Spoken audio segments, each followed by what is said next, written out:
We are live to YouTube, and council will begin at 5 p.m.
Right.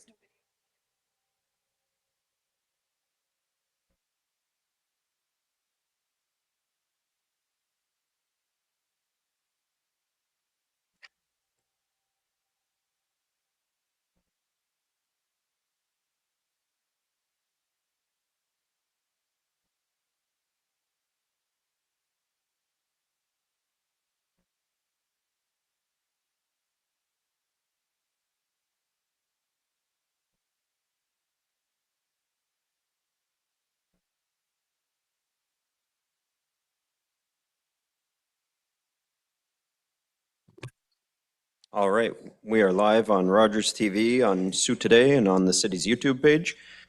Welcome, bienvenue en ligne. I'd like to thank our media and broadcast partners for covering tonight's meeting. I'd like to begin our meeting in a good way, as we do, by acknowledging with respect that we are in Robinson here on treaty territory, and that the land on which we are gathered is the traditional territory of the Anishinaabe and known as Bawating. Bawating is home to Garden River First Nation, Batchewana First Nation, and the historic Sault Ste. Marie Métis Council. Madam Clerk. Agenda item 2, adoption of minutes. I have a motion by Councilors Bruni and Caputo, resolve that the minutes of the regular council meeting of April 13th, 2026, and special council meeting of April 27th, 2026 be approved. All in favor? That carries. Agenda item 4, declaration of pecuniary interest. I have Mayor Shoemaker for items 7.22, 7.23, 7.24 in the associated bylaws. This is the Raquetta property. And I have Councillor Hollingsworth on agenda item 7.25, Pennell Road and the associated bylaw. Anyone else with any conflicts? Nature of my conflict is that my firm is involved in those files.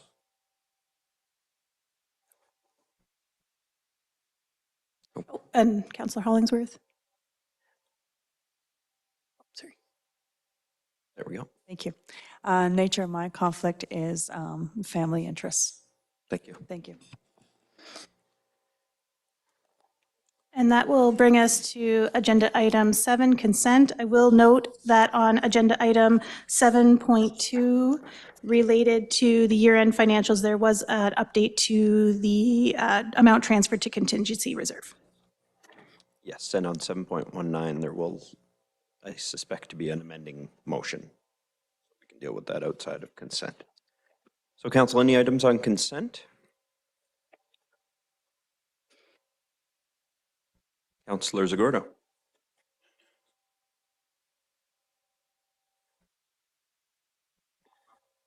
Thank you, Mr. Mayor. On consent, 7.2, Yeah, go ahead. year-end financial report.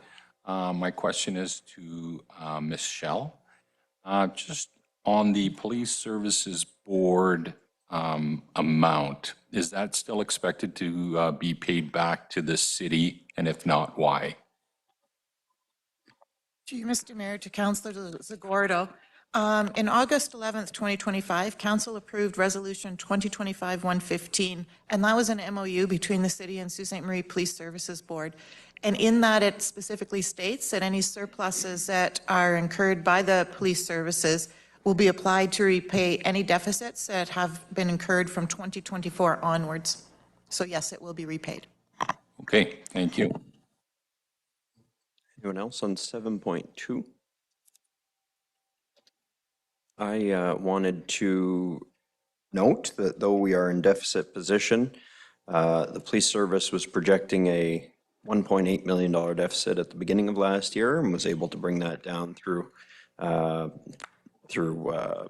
operational controls to $922,000. So that's about 50% of what was being projected. And the city's deficit was projected, I was just trying to find the amount. Ms. Schell, do you have that off the top of your head when you reported in about July? Yes, Mr. Mayor, we had projected anywhere from 1.3 to 1.8 million for the city. Yes. And now we're down to $556. So also through operational controls, and also, you know, to the credit of this council, through changes that were directed on travel and training expenses and other salary gapping. So could have been, you know, close to a $4 million deficit this year if the police and the city had gone on the high end of their ranges, and both organizations were able to substantially rein it in. So kudos to the finance departments at both places. Councillor Zagordo, other items on consent?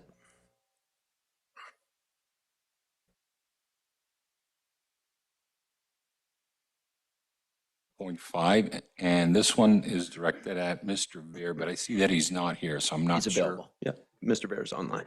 Perfect. So the question is, in terms of the procurement, does the provincial government expect the municipalities, from my understanding, to spend more money to ensure that the directive is met? If so, what kind of additional costs can we be looking at as a municipality? Yes, through you, Mr. Mayor, to Councillor Zagordo.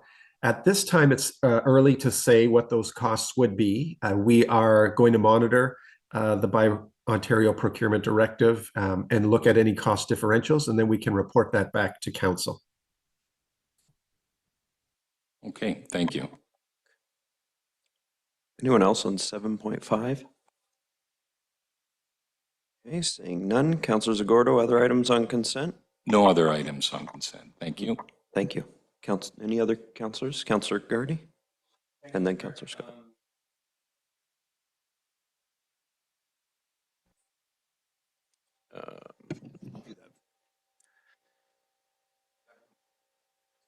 Thank you. 7.6, there we go. Rooney, 7.6. Yes, 7.6. So the RFP went out. Not much came back with the exception of someone, Flicks Aircraft Center, which staff deemed probably not the best use of the property. I was just wanting to call attention to it more than anything. I know that the staff is going to be looking at opportunities to activate this space. I was just, if they could give the public a bit of an idea of the next steps, if you know what I mean. Not necessarily what, but so through you to whoever you pointed at. Mr. Lamming. Through Mr. Mayor to Councillor Gardy, the next steps will be there'll be staff from the Planning Department, the Parks and Recreation Department, and Community Services. So we'll be reviewing this and looking at ways to activate the space from a city perspective. A budget request will come forward and then will be brought forward to council to deliberate on, and then potentially approved, and then action in 2027.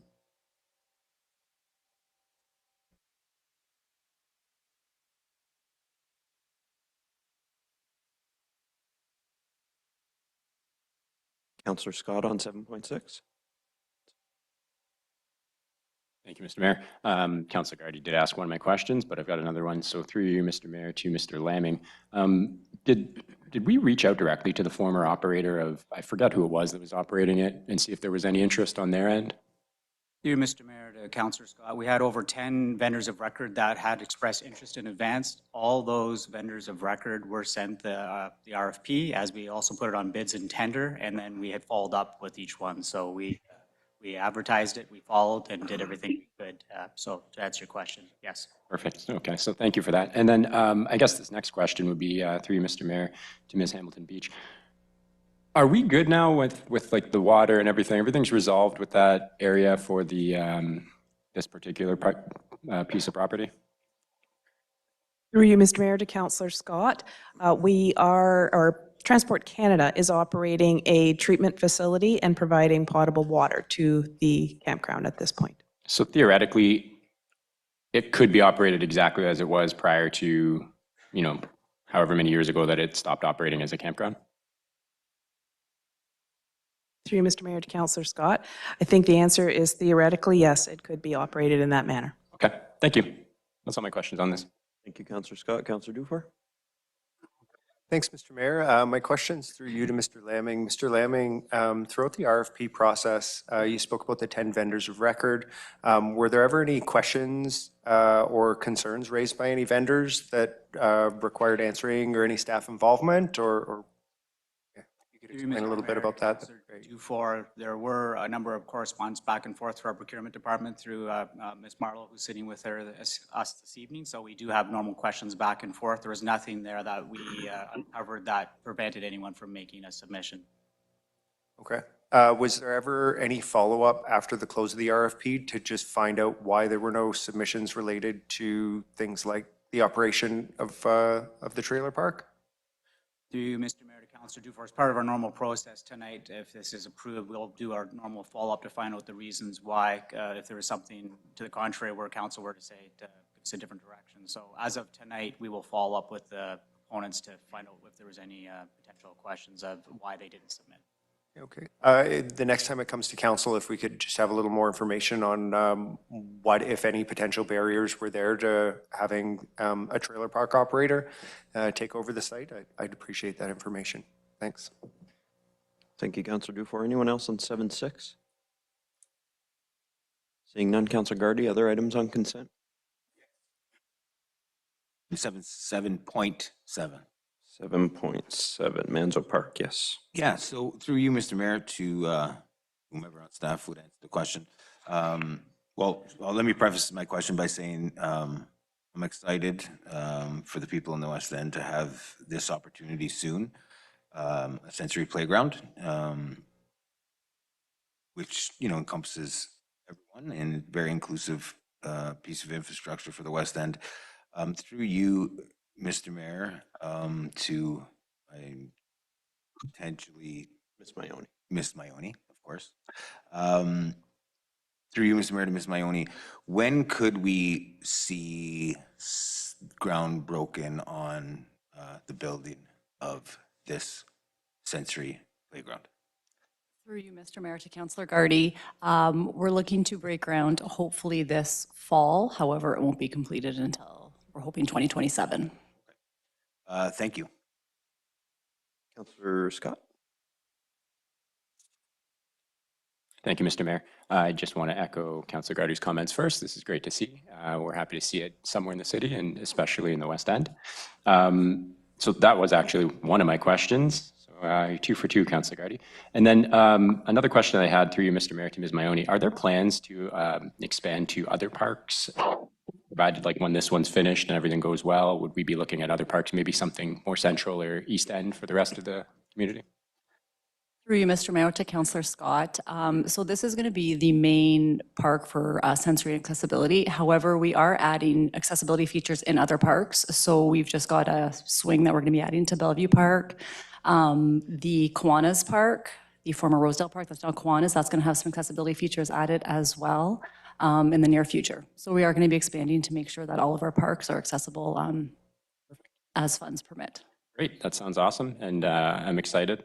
Manzo Park is a great park. It's got everything and will continue to have a little bit of everything. So it's nice to see for the West End. Thank you. Thank you, Councillor Scott. Anyone else on 7.7? Councillor Hollingsworth? Thank you. Through you, Mayor, may I start with a comment? This is wonderful news. I know that many groups in the community of St. Marie have been lobbying for something like this. And so I just want to say thank you to the Accessibility Committee for highlighting this. And my colleague, I don't see her here tonight, I don't know if she's online, but Councillor Lisa Vanzuellen, I know she's been really, behind the scenes, have been working hard at making this happen as well. And to many families out there that have been asking for this and bring it to our attention. My main question is, just based on sensory and my own new education, the main question from parents are to make sure there is comfortable barriers so the kids won't wander off. Can someone comment on more of a safety aspect? I know that down at Bellevue Park, they've been looking at maybe some small shrubs or something, but can you just comment on how we make sure that the kids there are safe? Ms. Maione? Through you, Mr. Mayor, to Councillor Hollingsworth. What we can do is we'll work with the Parks Department in regards to any additional like shrubs or trees that may be required. We can also talk to the parents that were involved in this to make sure that the children are all remaining as safe as possible. There isn't going to be any type of a fence planned or whatnot, but we can definitely look into it further. Okay, that's great.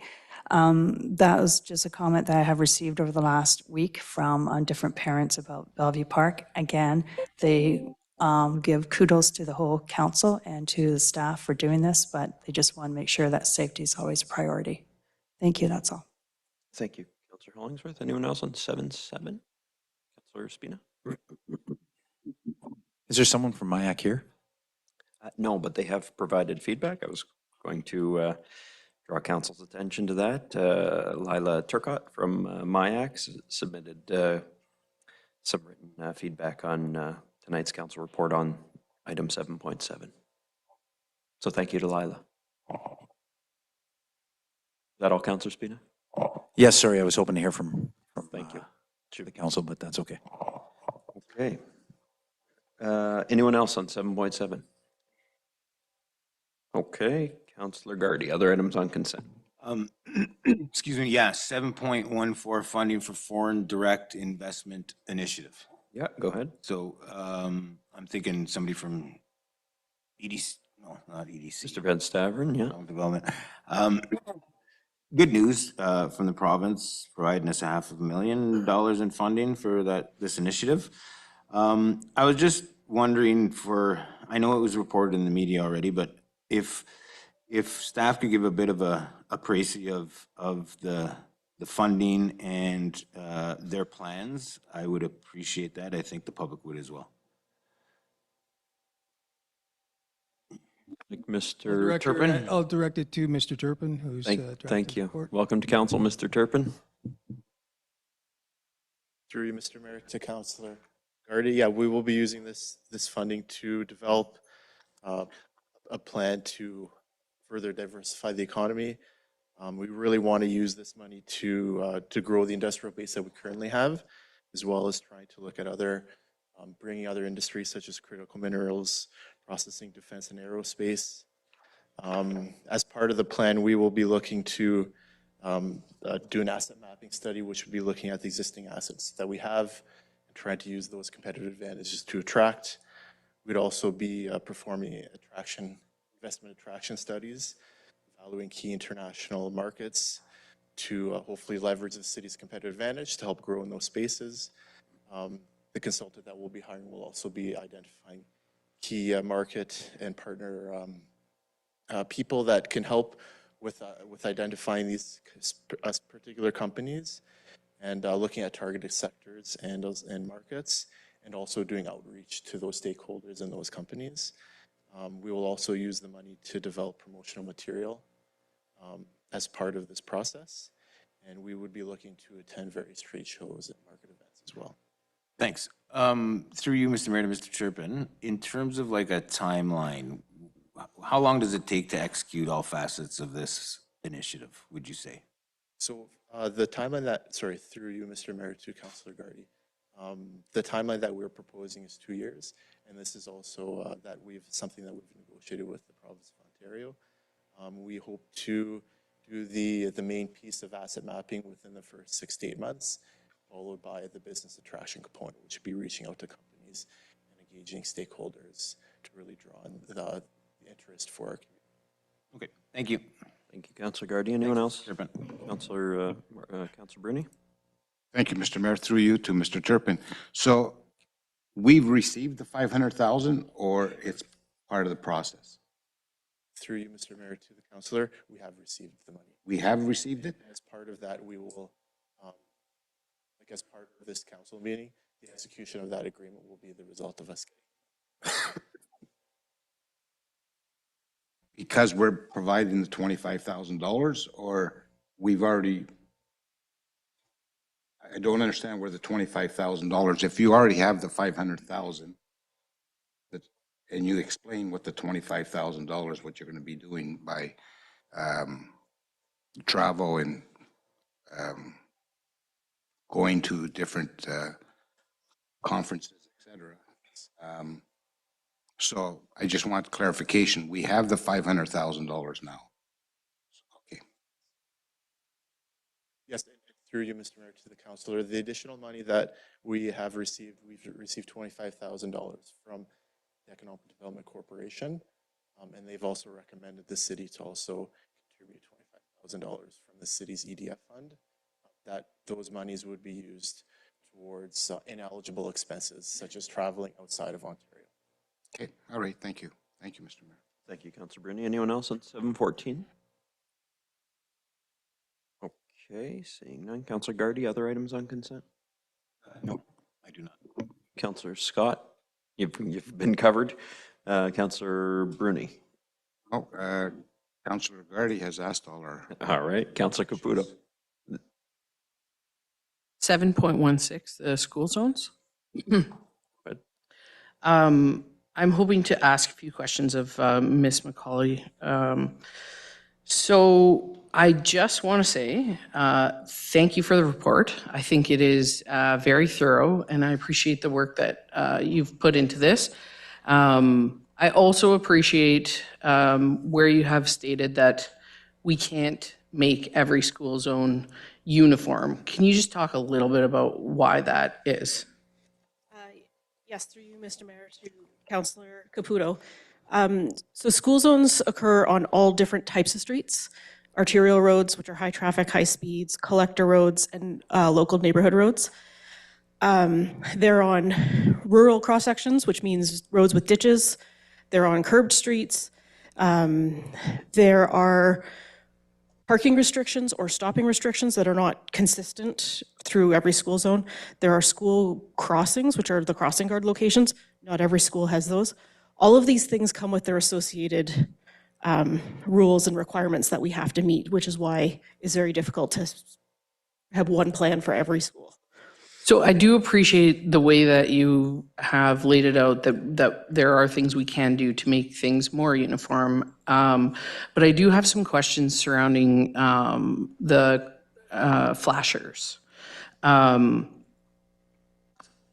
You have put in here that there are some school zones that have legacy flashers, and that we would be looking to put in modern flashers should that budget request be approved. Can you tell me like what the difference is between what we have and what is needed, and why we need an upgrade? And will those legacy flashers be sufficient? Will we still be able to use the legacy flashers, or will everything have to be replaced? Through you, Mr. Mayor, to Councillor Caputo. So for the purposes of this report, when we did some overall budgeting, we used the price for a single flasher that has a solar panel, so that if there was no power available. So to answer your question specifically, we'd have to actually look at every location. I think if the legacy flashers worked, we'd consider keeping them. Okay. However, it is older technology with different batteries. So just for we'd have to do further investigation. So I understand you know what, actually, can you explain what the purpose of the flasher is? And I'm asking this because in 2020, council directed that speeds in school zones designated 40 kilometers per hour remain 40 kilometers per hour at all times. So what is the purpose of having the flasher? Through you, Mr. Mayor, to Councillor Caputo, the flasher would be to draw extra attention. There is some literature that says that having a 24-hour flasher would just get ignored. This was just introduced as part of this report to provide an option because certain people have commented that they notice the flashers. However, the legacy flashers that we have that are still turned on don't flash 24/7, so I believe it's giving the wrong message that school zone speeds are for only a certain type of day rather than the full 24/7, which is what we intended.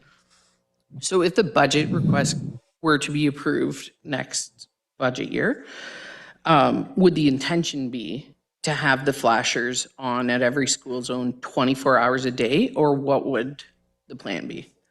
The intention would be for 24/7, which is, we want to get that message clear that it's 40 kilometers all the time.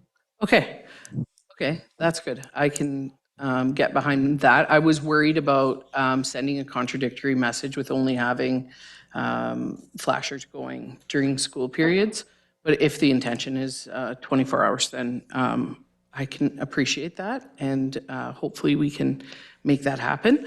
As I said, I really appreciate this report. Speeds in school zones are very important to me, so I appreciate how thorough you were. Thank you, Mr. Mayor. Thank you, Councillor Caputo. Anyone else on 718? On 718? Go ahead. Thank you, through you, Mayor, to Ms. Megan Calling. First of all, thank you also for all your hard work and the hard work of the Speed Task Force. This particular item has been talked about, debated for the last period of time, and I just want to say thank you to staff for bringing this to our attention, and also to our other partners, police services. They have been very involved as well in the discussion, if I'm correct on that. And also, Councillor Bruni and I have been working hard on this too, but thank you to staff for making this happen. And I'm glad it's been very, very clear tonight that this is going to be 24 hours, 7 days a week. And I'm happy that there's education, because I don't think that this will be digested so quickly by most people. And so having said that, when this is implemented, is there going to be a grace period in ticketing, or will people be automatically ticketed right away? Through you, Mr. Mayor, to Councillor Hollingsworth, I don't have the answer to that question. That would be for the police to answer. Okay. If you maybe, may I suggest, in the education, if there is going to be a grace period, that can be mentioned? Do. Okay. And my other question is, just for clarification, it's, again, this is for school zones. That means it's not for daycare zones. It's actually school zones for elementary, high school. Is that correct? That is correct. Okay. And to give further kudos to the Speed Task Force, I know that there's other initiatives that you are looking at and staff are looking at to make our community more safe. Is that correct? This is just one of many more to come. That is correct. Okay. And so I think that there's potential to look at seniors' residence areas and maybe to create some safe zones around that. Is that something that we're looking at? Through you, Mr. Mayor, to Councillor Hollingsworth, those would be considered community safety zones, and when we receive requests for them, we review them and then bring them to the task force for recommendation to council at a future meeting. Okay. Thank you. That's all. Thank you, Councillor Hollingsworth. Councillor Bruni? Thank you, Mr. Mayor. And to Ms. McCauley, just a quick question regarding the education campaign and media campaign. When would this start? Would it start early summer, middle of summer, or near the end of the summer? Through you, Mr. Mayor, to Councillor Bruni, the intent is to pair it with the other campaigns typically by the police. So it would be late summer, September, when school begins. Thank you. Thank you, Mr. Mayor. Thank you, Councillor Bruni. Anyone else on 714? And we were on Councillor Caputo. That's everything. Thank you. So Dufour? Thanks, Mr. Mayor. First up, 7.12. I don't have any questions, just some comments. Just wanted to thank staff for working on getting our 9-page pedal pub bylaw ready to go. Really excited to see this amenity added to our tourism offering here in Sault Ste. Marie. Looking forward to seeing it out in the summer. I think it'll be kind of a welcome sight in the downtown core, and another great thing for visitors and folks in Sault Ste. Marie alike. And nice to see that everything is going to be operated safely, and a great way to see the downtown. So thanks very much for a project that clearly had a lot of work and a lot of thought go into it. Thank you, Councillor Dufour. Agree wholeheartedly. Anyone else on 7.12? Okay, Councillor Dufour, other items on consent? 7.17. Go ahead. Here. It's the road resurfacing program. I know we're going to talk a little bit about road conditions with a motion later today, but just through you, Mr. Rumiel, I believe, in your report, it says, according to the city's asset management plan for roads and bridges, approximately 12.5 million in annual investment is required over the next 10 years to address preventative maintenance, resurfacing, and reconstruction needs. And at this funding level, the average PCI is projected to increase modestly from 53 to 55, remaining within the fair category. So just to clarify, Mr. Rumiel, this would be approximately $125 million over 10 years? Mr. Mayor, to Councillor Dufour, so yes, 12.5 million per year for 10 years would keep it, essentially that is in the status quo category, like that's close to what our current budget scenario is. So, and that it would modestly improve the PCI, the average PCI. That's not to say that all the roads are in fair condition. That's just the average from the best to the worst over the whole. So at 125 million, it'd be a titch more than we spent on the plaza, eh? Sorry. So if that's the case for a status quo fair result for our road conditions, average. So of that allocation, is most of that for, would you say, preventative maintenance or for the resurfacing? Like what's kind of the mix in that allocation that you would see it spent on? Mr. Mayor, to Councillor Dufour, so that would include our resurfacing program, the road component of our capital transportation, like reconstruction program, and any other interventive maintenance like crack sealing. That's the part I'm wondering about, like about what proportion of those do you estimate we would need for crack sealing that would maintain those condition levels at an acceptable length, or do we know that yet? Mr. Mayor, to Councillor Dufour, we need to do a little more analysis to give you a percentage of, currently we're not doing any crack sealing in our annual program. Okay. And so currently, so this year we're at 3.8, and that would be like the 12.5 million per year would be in addition to that? That would be included in that. That would be that would be the resurfacing portion of that. So it's a bit difficult to come up with that $12.5 million because it's our road reconstruction program. When we bring those projects to you for award or approval, they include the sanitary sewer, storm sewer, and engineering. So removing those, just focusing on the road structure and the pavement, that's. So am I understanding this correctly to read that we would be approximately $8 million short per year to maintain the status quo on our PCI scores? I believe this year we have 3.8, right?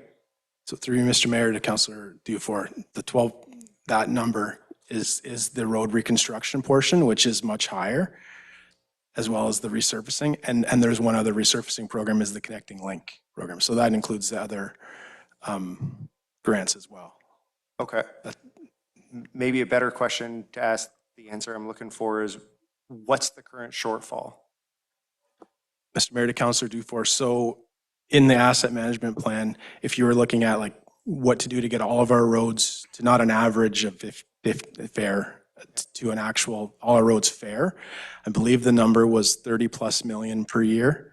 So change that 12.5 to 30, I think it was 33 million. So 330 million over 10 is the comparator. That's to do it all over 10 years to bring everything to a fair condition. Okay. So right now, our resurfacing program is partially funded by miscellaneous construction budget, correct? I'll let Mr. Facey jump in if I'm incorrect, but there's a $850,000 transfer from operating to capital for resurfacing, and that's previous year's unspent capital in the previous capital transportation programs, OSIF, gas tax, and other funding. The Connecting Link, actually, the Connecting Link money is separate from this. It's a separate report, but it is resurfacing. So you see, our portion is the 850,000 plus the unused from previous years, some of that. Mr. Pacey, anything to add there? Through you, Mr. Mayor, the resurfacing program for the most part is funded from Ontario Community Infrastructure Fund. So there's very little city share going into that. The roads program in its entirety is, I think, 70% funded from senior level of governments. We rely very heavily on those grant fundings for all the roads projects. So our resurfacing program is mainly funded by external sources. Okay.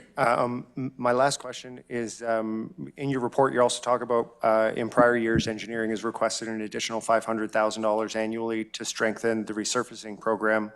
The $500,000 annually would not be enough to fund us to that status quo level, correct? No, correct.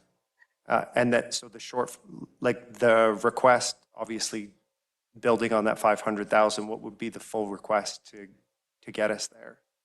Mr. Mayor, to Councillor Dufour, so if you wanted us to report back with a timeline to get all roads to a adequate, fair score, it would be around that 330 million over 10 years, or however long you wanted to stretch it out.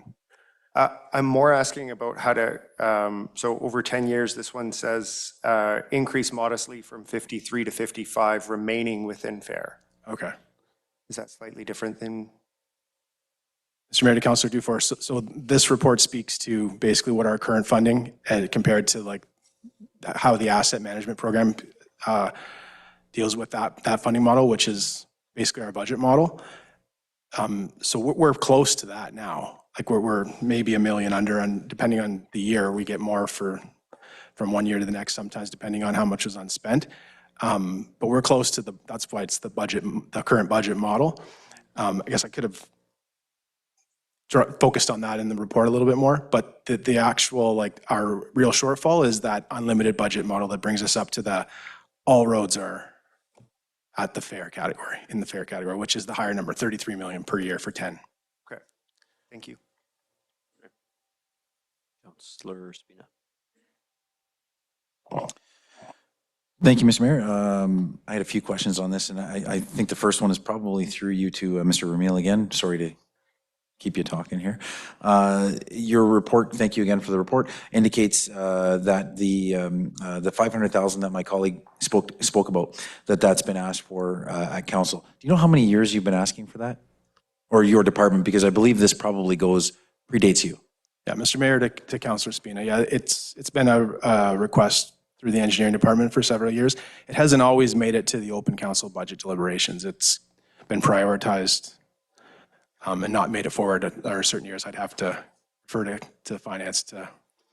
Yeah, so not speaking of the most recent years, but how long has engineering been asking for this increase roughly? It predates you, I would imagine, so to your colleagues before you. It does. I started in this position in 2022, and it was a request that was made much prior to that as well. For many years prior to that. Okay. Correct. And now, since this council has been in, we've had 3 budget cycles, but I would suggest that, and probably through you, Mr. Mayor, for Michelle, I would suggest to you that for the last 2 budget cycles, that request has not come to this council table. Is that true, Michelle? Through Mr. Mayor, to Councillor Spina, in 2025, there was a significant increase in the OCIF, which covered off that 500,000, and that's why it was not prioritized and brought forward. Then in 2026, if you recall, when we brought the budget forward, the only thing that was included was resolutions that had council requests, and those were included in the deliberations. And the reason for that is, as the CAO had pointed out at the time, is that all other requests were removed due to community economic issues such as the Algoma Steel layoffs and tariffs, and so nothing was brought forward. But it was also stated at that time that certain requirements were not put forward due to those economic constraints in the community, not that they disappeared. Right, so for the past 2 budget cycles, this request has not made it to this council chambers for us to deliberate, correct? That is correct. And also I might note from 2016 to 2026, the OCIF actually increased over $6 million. So there was significant increases that we were able to utilize during that time. But it was also recognized that if the OCIF special increases were ended, additional city funds were going to be needed as well. Right, thank you. So through you, Mr. Mayor, to Mr. Ramil, you mentioned a certain amount, and I forget the number, sorry, to maintain current standard. What was that amount? 12.5 million per year. Okay, and what is your definition of current standard? So through Mr. Mayor to Councillor Spina, so this report refers to the average PCI score, which is our average pavement condition index, which is it's 52 or 53? 53. So that 12.5 million would just bring it up a couple points to 55, keeping the average score in the fair category. Okay, so I imagine you have conversations and whatnot with your colleagues across the province. Does that keep us in line with neighboring communities or communities around the province, or are we higher or lower on the comparison to them with that standard? Mr. Mayor to Councillor Spina, it is it's very difficult to compare. It really depends on how the asset management reports are presented and laid out. We are, from my discussions with other municipal engineers certainly in Northern Ontario, our roads are comparable to, say, Sudbury, North Bay. Even better in some categories, but. So if we use the average PCI score that this report is on, would we compare equally, less, or greater? We would be in a similar situation as other northern comparators. I haven't really spoken to many southern. So we don't know if our road conditions are better, worse, or the same as our comparators. I can't speak to the exact number, but they're in the same realm. Okay, so this ask that you've made internally and to council over the years is not sufficient to bring us up to a standard that you would believe is adequate. Is that correct? Mr. Mayor to Councillor Spina, absolutely not. That's just a number to add to that 850,000 that we transfer to capital every year to get us over $1 million. Right. So in a perfect world, you'd ask for a lot more. In a perfect world, we would ask for the full 33 million to over 10 years to bring our roads to not a fair average, but just all roads in fair or better condition. Right. So, and I ask a lot of these questions, and I think my colleagues I'm not the only one, my colleagues are probably receiving a lot of calls about road conditions, and certainly it's something that I think is weighs heavy on the minds of Suites right now. So I think it's important for us to explore these things. Now, some of the questions, requests that I get, and I'm sure my colleagues do as well, is about funding. You know, why don't you just take this funding over here and stop doing that and put it to the roads? Can we talk for a minute, and it's probably not to Mr. Ramil, but perhaps to Michelle. Not all funding can go to roads, is that correct? Like not all of the municipal levy can go to roads. Like there's certain things that are divided out into certain areas that we can only spend on certain things, correct? Through you, Mr. Mayor, to Councillor Spina. That's kind of difficult to answer off the top of my head, but I can tell you that the city has mandatory services that they have to do in all different areas. There's very little that the city does. We've done studies before and brought them to council of the services and how much they cost and what's mandatory through that service review. There's very little that isn't mandatory. So you can't just take funding away from one area and throw it at something else. Unfortunately, most of this is going to require additional grants. We've been fortunate getting some significant funding over the last little while that has really helped improve, you know, how much we can do. If we didn't have it, we wouldn't be able to do as much as we're currently doing, even though that's still not sufficient. So it probably is going to be tax increases to get to that level. And in a perfect world, it'd be wonderful to be able to spend $33 million a year on roads, and that brings it to the highest possible level. But the asset management plan also provided, and Carl can, I don't know if he has the numbers or not, but there was different levels that they kind of provided, kind of a realistic status quo, that type of thing. So, you know, we're still short. Bottom line, we're still short in roads, and there needs to be some discussion and decisions made. Right, so realistically, it's really easy for us to say, well, just stop spending on this area and put it on the roads. But that's not something that's practical, and it's not even something that would be potentially even lawful for us to do, because we'd be cutting essential services somewhere else that the city has to fund.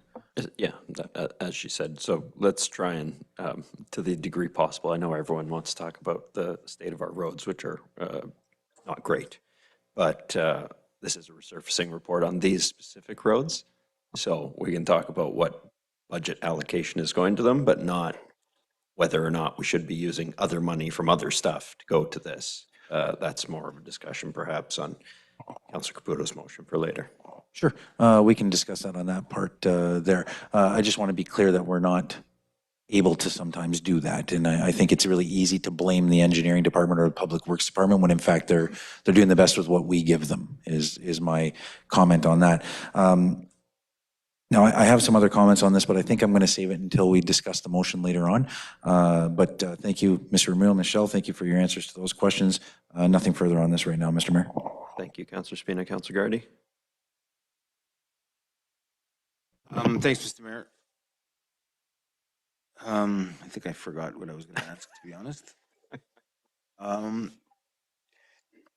Through you, Mr. Mayor, not too late. Through you, Mr. Mayor, to Mr. Ramil. In the past, when these reports have been brought forward, or these suggestions or plans have been brought forward, are they inclusive of Class B roads often? Because I see there's none on this one. Mr. Mayor, to Councilor Gardy, that is actually a typo in this report, is that probably should say Class A and B roads on that second category. Okay, perfect. I just wanted to call attention to that because I was getting a little confused, but thank you for that. So Pym Street, North Street, Chambers, Allen Side Road, Alice Street, McNabb Street, some of those streets in there would be Class B, is what you're saying? Allen Side Road is Class B. Okay, Allen Side would be Class B. Great. For what it's worth, Mr. Mayor, and I know we'll discuss it soon, as you mentioned, but I think that Public Works has done as good of a job as they could, considering the circumstances and conditions they've had to experience over the course of the last couple of months. Through you, Mr. Mayor, to Mrs. Hamilton Beach or Mr. Perry. I know your team has been dealing with, I think, recycled asphalt. Could you give the public some information as to approximately when there'll be more of a fulsome material to use to deal with what you've been dealing with the last few weeks? Through you, Mr. Mayor, to Councilor Gardy. We know and understand that our contractor is working diligently to have their asphalt plant ready. They are attempting to have it this week, but again, it's not a simple process, so tests are being conducted, and we certainly want a product that's worthy to be placed on the road. So momentarily. Those next few weeks for sure, more than likely. Okay, thank you. I'll leave the rest of my stuff to when we deal with Councilor Caputo's motion. Thanks. Thank you, Councilor Gardy. Councilor Hollingsworth? Through you, Mayor, to Mr. Ramil.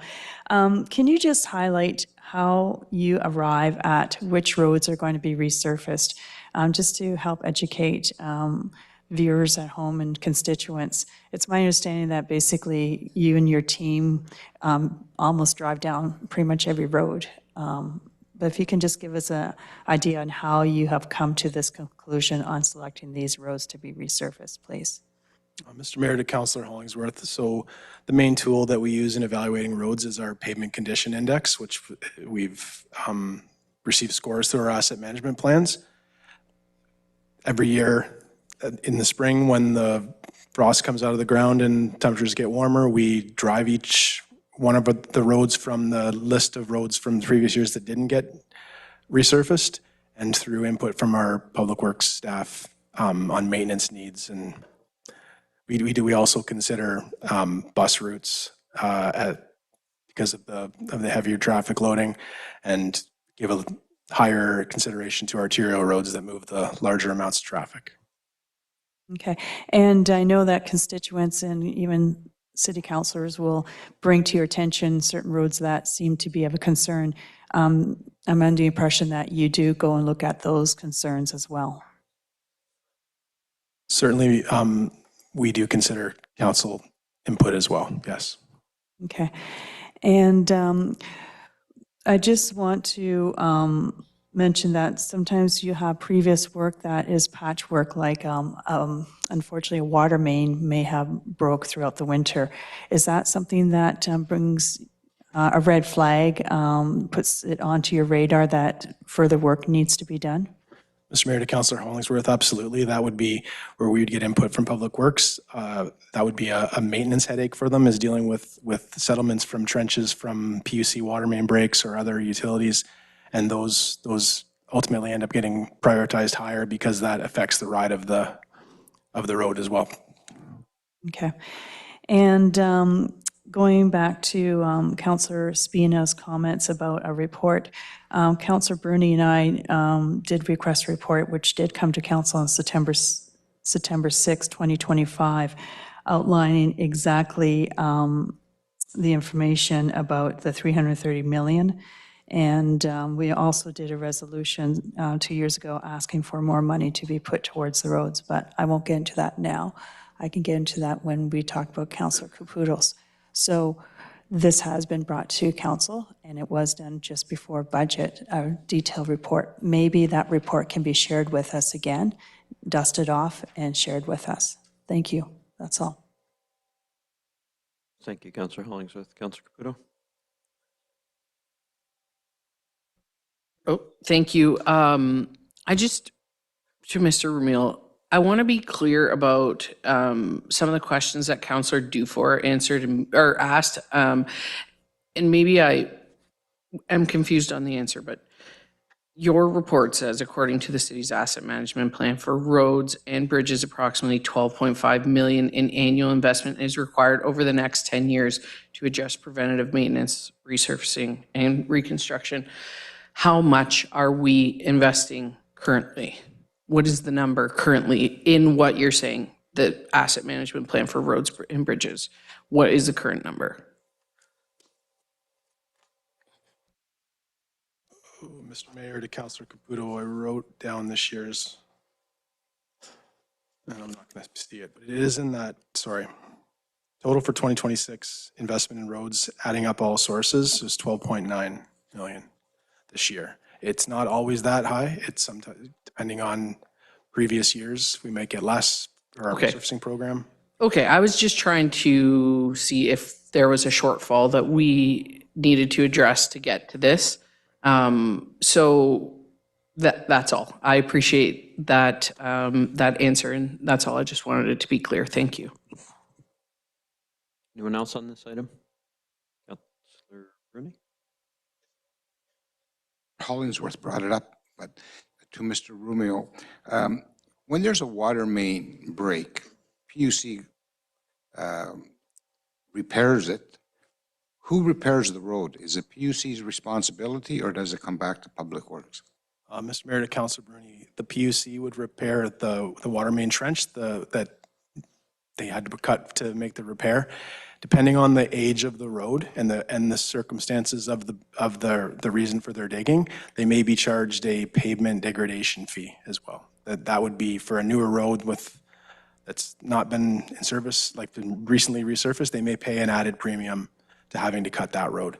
Not if it was like an unforeseen winter water main break, but other reasons for cutting the road, they would be charged that, not a penalty, but a premium on the newer road. Okay, thank you. Thank you, Mr. Mayor.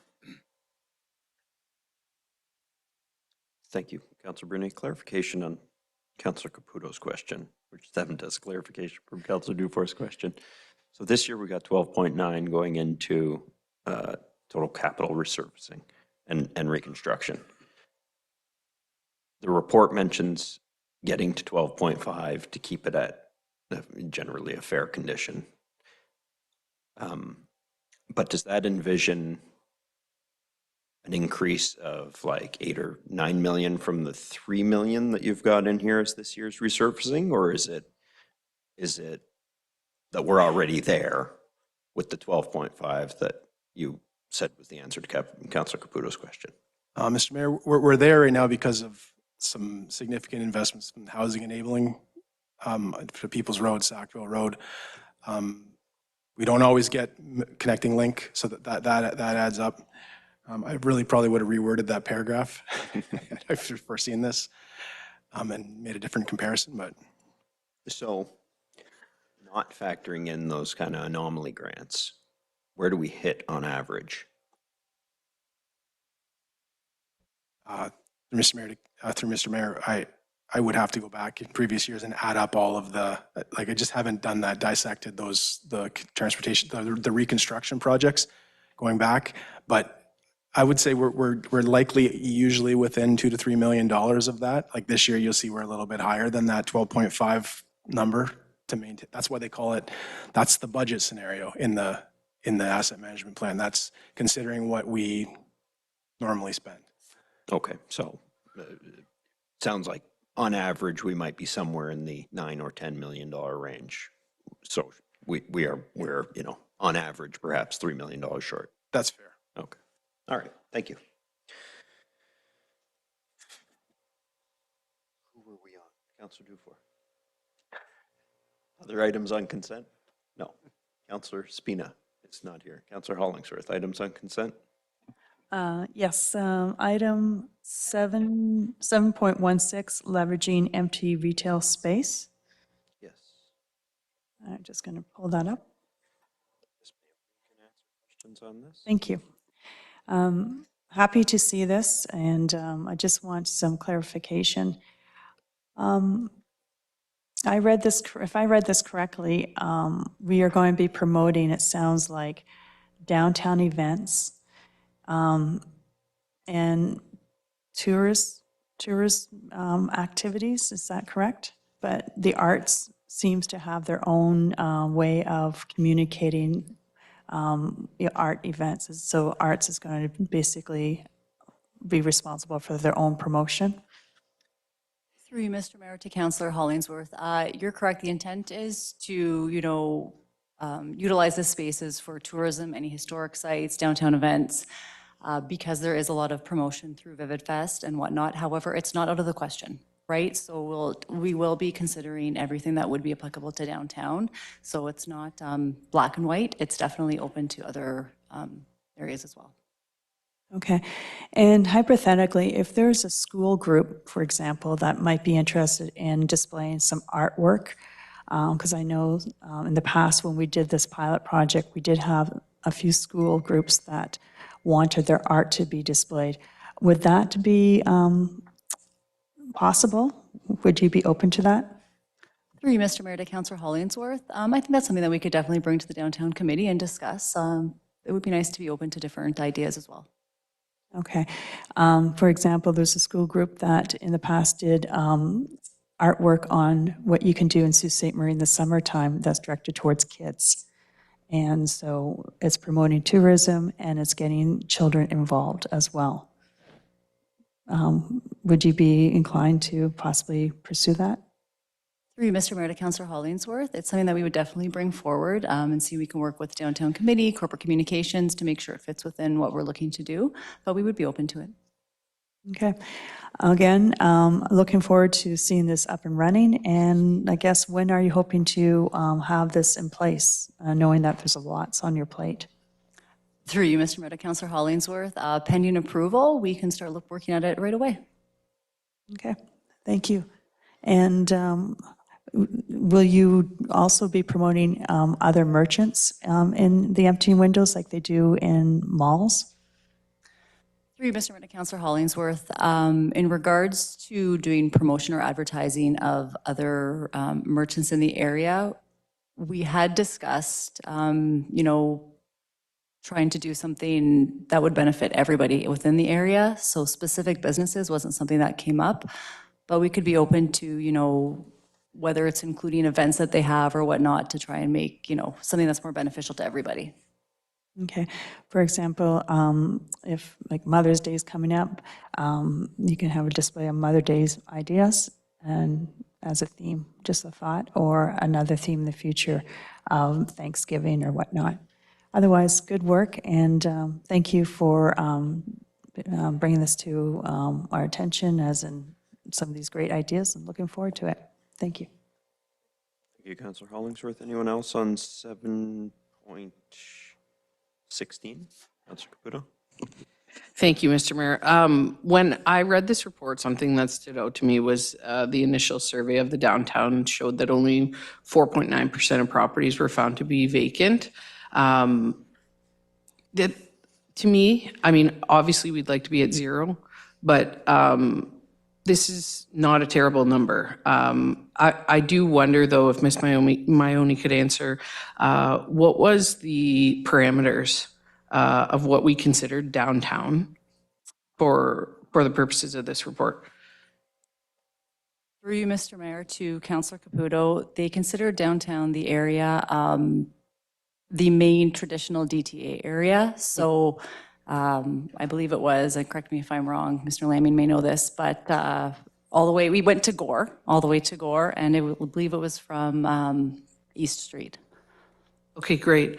I do wonder, was there consultation with any of these, the owners of these properties to see if this was something that they would be in favor of doing, since it is their property still?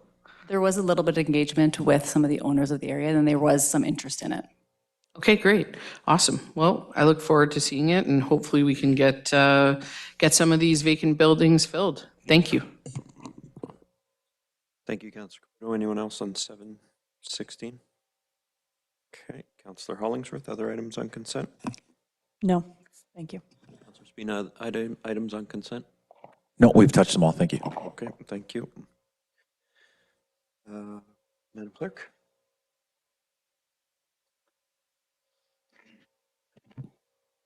I have a motion by Councillors Kinnick and Caputo, resolved that all the items listed under date May 4th, 2026, Agenda Item 7, Consent Agenda, save and accept items 7.19, 7.22, 7.23, 7.24, and 7.25 be approved as recommended.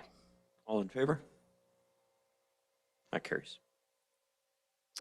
7.22, 23, 24, and 25 are all bylaws. There's no motions associated, so 7.19 is the one we would need to address now. I drafted an amending motion to this. It's just the staff motions, just to receive it as information. Councillor Zagordo and Councillor Dufour, was that amending motion agreeable to put on the agenda? Go ahead. I have a motion by Councillors Dufour and Zagordo, resolved that the report of the Chief Building Official dated May 4, 2026, concerning property standards bylaw blitz be received, and that Council direct that the area from Wellington Street south to the water's edge between Church Street and West Street be a priority for proactive bylaw enforcement in 2026. Council, the the report from staff is very thorough, sets out that staff has the ability to do proactive enforcement, but I think we've all seen the state of many of the properties in kind of the core area of the community. And I believe that making that area a council priority so that staff knows that if they are out and about and see violations, that it is the area that should get the highest attention in the community, given that it's the area of the highest need, I think makes good sense and hopefully is an agreeable amendment. But if there are questions on the motion and the amendment, we can discuss them now and then vote on the amended motion. And if that fails, we could simply receive it as information. Councillor Dufour, did you want to go first since you moved the amendment? If you had any questions? Just a couple questions, if that's okay. Through you, Mr. Mayor, to potentially whoever's. Mr. I just have a couple questions about kind of what the implications of prioritizing the proactive enforcement would be, if there's kind of some understanding from staff's part, if there's some things that maybe can be given a little less priority for a limited amount of time in order to achieve some of these goals. That would be great to know. Before we go to that question. Can it be on the report, my questions? Yeah, absolutely. Yeah, absolutely. Before we go to any of those questions, I should welcome Mr. Couture, your first official meeting as Chief Building Official, and happy to have you say a few words in your new capacity if you wish to. Otherwise, we can get right to the report. Well, thank you, Mr. Mayor and members of council. I appreciate the warm introduction, and I look forward to serving in the role of the new chief building official. Thank you. Merci. To Councillor Dufour's question, are there areas where you see yard maintenance and property standards bylaw being given higher priority than something else in the community? I don't know if that'd be like shopping cart enforcement or things of that nature. Is there a way that your staff, if they're prioritizing this area, can make yard maintenance and property standards the focus? Yes, through you, Mr. Mayor, to Councillor Dufour, we will do everything possible to direct our staff and officers to pinpoint dirty yards, derelict, vacant buildings. I think that's where we're going to focus our priorities at. Thanks, Mr. Couture. Have there been any other kind of pinch points in the process for your staff in seeing the actual cleanups taking place rather than just the compliance deadlines? Yes, through you, Mr. Mayor, to Councillor Dufour. We are finding that the nature of our inspections consists of a lot of unknowns, unhoused people. We're not unsure of who owns the properties. It's taken us time to figure that out. We find that we need police escort in most times that we do attend on sites. So that creates a lot of timelines, unknowns, and that's one of the reasons it's taken us a long time to get compliance. Thanks, and obviously, Mr. Couture, anytime properties become the city's responsibility to clean up, there's also the issue of having to find the contractors to tow the vehicles, clean the yards, repair the buildings, and I believe these things sometimes add to that compliance time period before folks notice the actual cleanup taking place, right? Through you, Mr. Mayor, to Councillor Dufour. Yes, that is correct. We're finding that the contractors are leery to actually attend and clean these sites due to the nature of our enforcement and the nature of today's cleanups. We're dealing with different situations, mostly, safety-wise, and not things that we're seeing, cleanups that we were seeing 10 years ago. Yeah. So a lot of safety and actual things of not really sure how to explain it, but a lot of vacant buildings that are being occupied by unsafe conditions.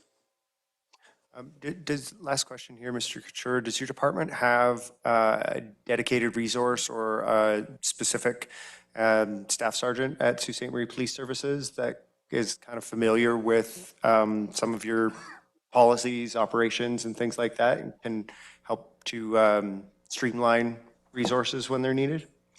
Through you, Mr. Mayor, to Councillor Dufour, yes, we do. We have a specific officer that we contact every time we attend to clean up properties. They're on speed dial, and they're always able and to assist us with these cleanups.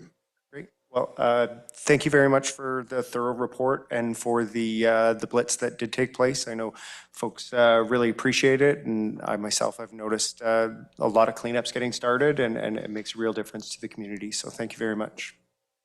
Thank you, Councillor Dufour. Councillor Bruni? Thank you, Mr. Mayor.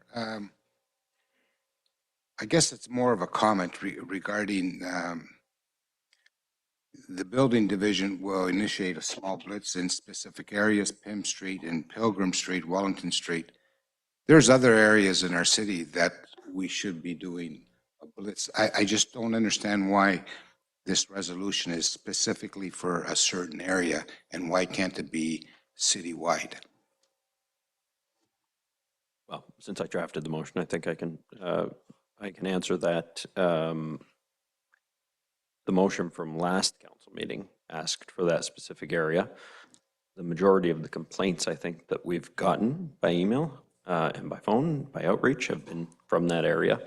And I don't think it would be a stretch to say the area described is the area of the highest need in the community. I agree, there are other areas of need, but it certainly appears to me to be the area of highest need.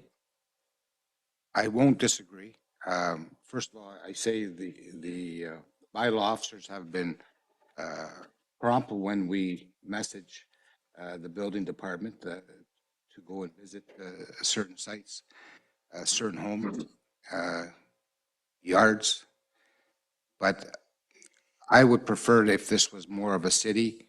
I know you're being specific, but maybe this should be more for the whole city of Sault Ste. Marie, so they're all treated the same.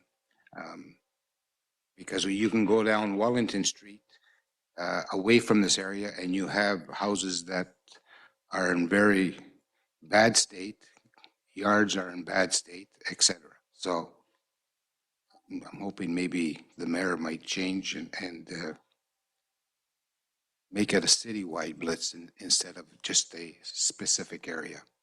And I don't disagree. The area that you mentioned, yes, I drive by there every day, but there's other areas in our city, and I think we should be treating them all the same. Thank you. Thank you, Councilor Bruni. I had quite an extensive back and forth with our new chief building official today on this, and think that first off, our bylaw enforcement officers have the authority to do proactive enforcement anywhere. So initially it was simply to authorize them to do proactive enforcement in this area, but after that exchange, clarified that they already have proactive enforcement authority. And so this would be that if they are, for example, patrolling to the west end and notice an issue in the downtown, or patrolling to the east end and notice an issue in the, not in the downtown specifically, but in this area defined in the motion, that they could document that and issue an order as they're going by. They could anyways, but it's for them to essentially keep their eyes peeled when they're in the core of the city. Councillor Caputo. Thank you, Mr. Mayor. My question to you, Mr. Couture, first, congratulations, awesome.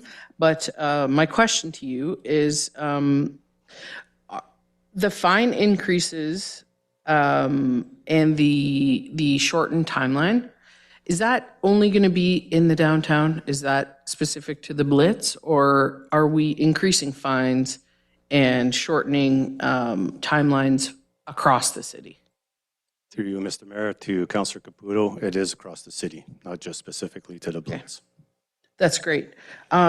So could you just explain to me quickly, like a high level, right now, how are complaints prioritized? So through you, Mr. Mayor, Councillor Caputo, complaints are really not really prioritized. They're called in. We're reactive at this moment because of the nature of all of our complaints are high demand complaints. We're not like the typical small, tall grass is pretty cut and dry. What we're seeing is a lot of dirty yards that include a lot of investigation and longer timelines. Has there been any discussion in the department that you know of maybe creating a prioritization list to sort of get the officers where they need to be in better time?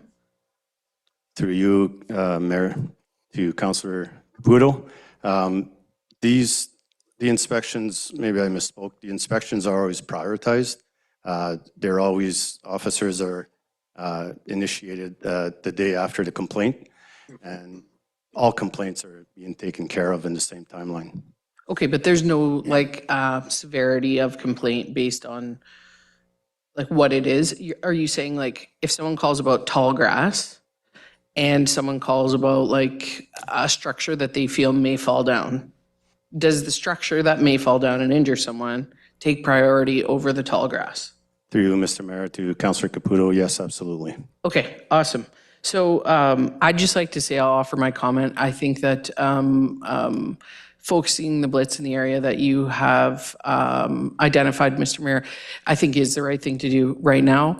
I think that adding these increased fines and shortening timelines across the city is really great. I think that's going to benefit the building department and the city as a whole.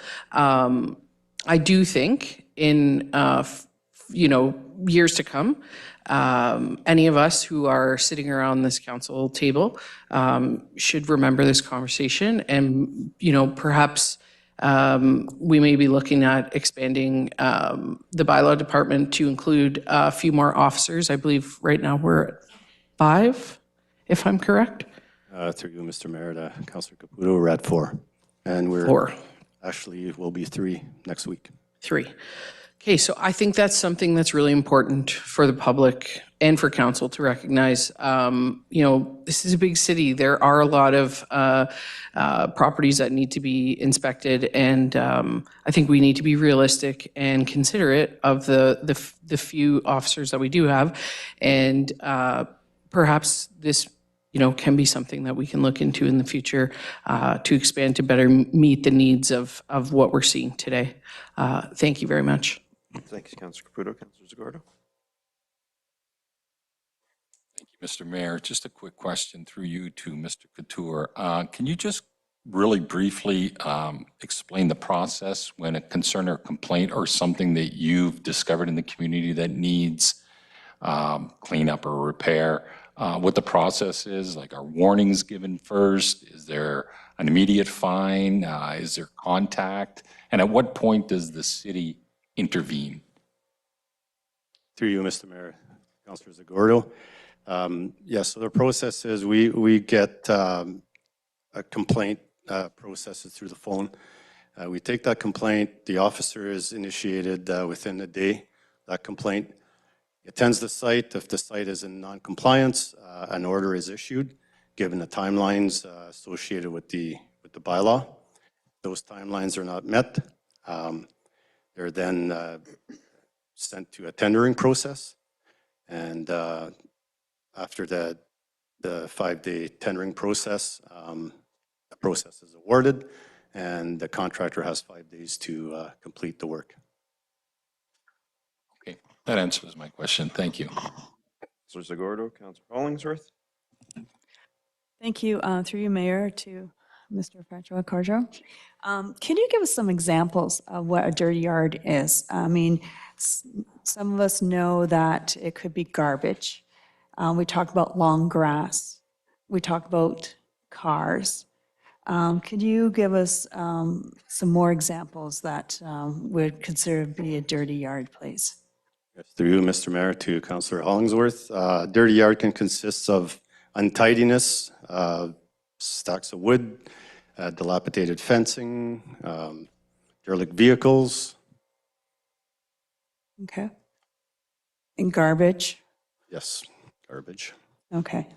What happens when you have a violator in the past that you have issued a ticket to, and we as a city cleans up after, and we charge, I believe, their taxes for the cleanup?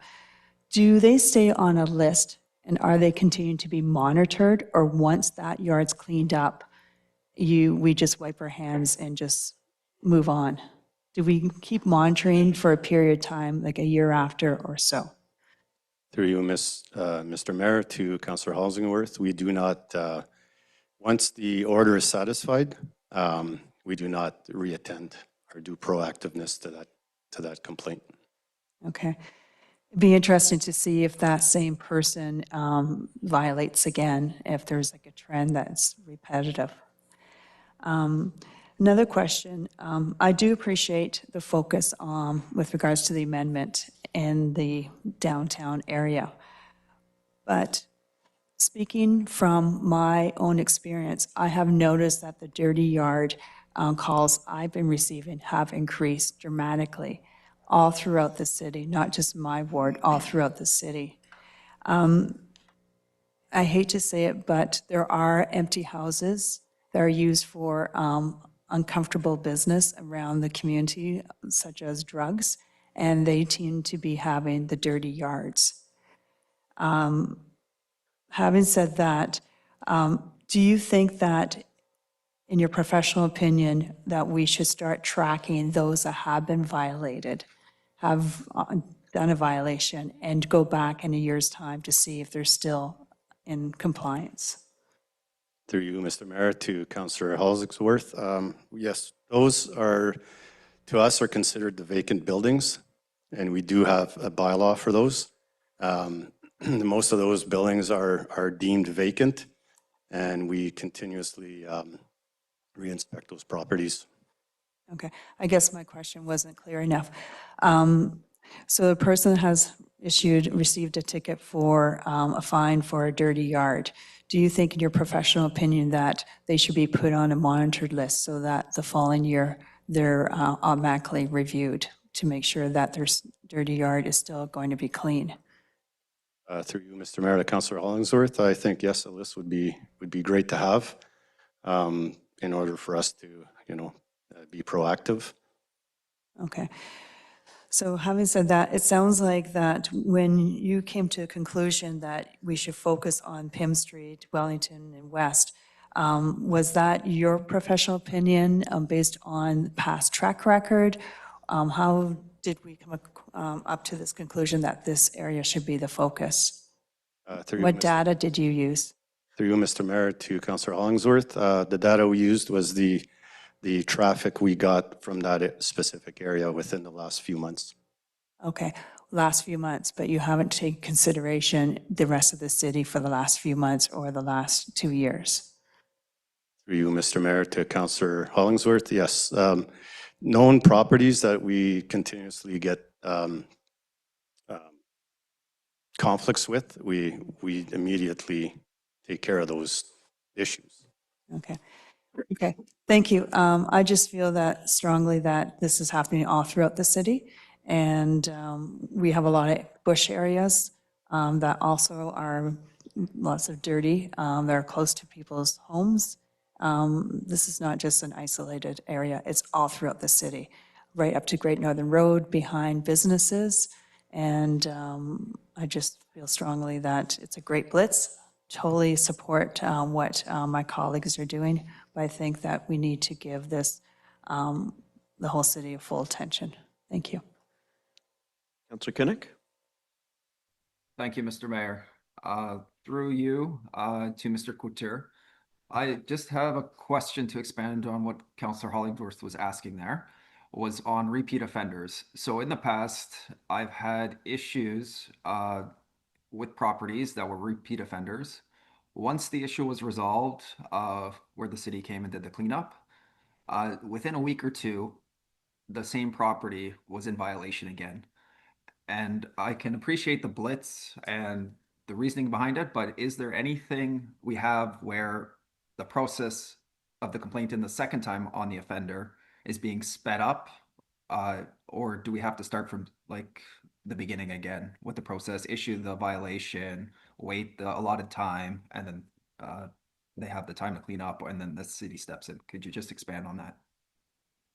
Through you, Mr. Mayor, to Councillor Kinnick, yes, the process has to be restarted. There's no tool to be able to charge or inflict fees, or the whole process has to, once the order is satisfied, we act reactively, so we get a call a couple weeks later and we have to reattend and restart the whole process. Okay, and this process is provincially regulated, correct? We can't change anything at the municipality level. Through you, Mr. Mayor, to Councillor Kinnick, some of the only processes we can change is the municipal bylaws. The Property Standards Act, we cannot change any deadlines or anything to that effect. Okay, thank you so much. Thank you, Councillor Kinnick. Councillor Scott? Thank you, Mr. Mayor. Through you, Mr. Mayor, to Mr. Couture, if the amended motion passes with the priority area, that's just for 2026. But could you assure us that the rest of the city will not receive any lesser service from building and the bylaw officers if this passes? Through you, Mr. Mayor, to Councillor Scott. We will have to deploy other officers. So once we do a blitz, those officers are taken away from their current wards. So we'll just have to double back and help out the officers in the other wards once we do the blitzes. And thank you for that.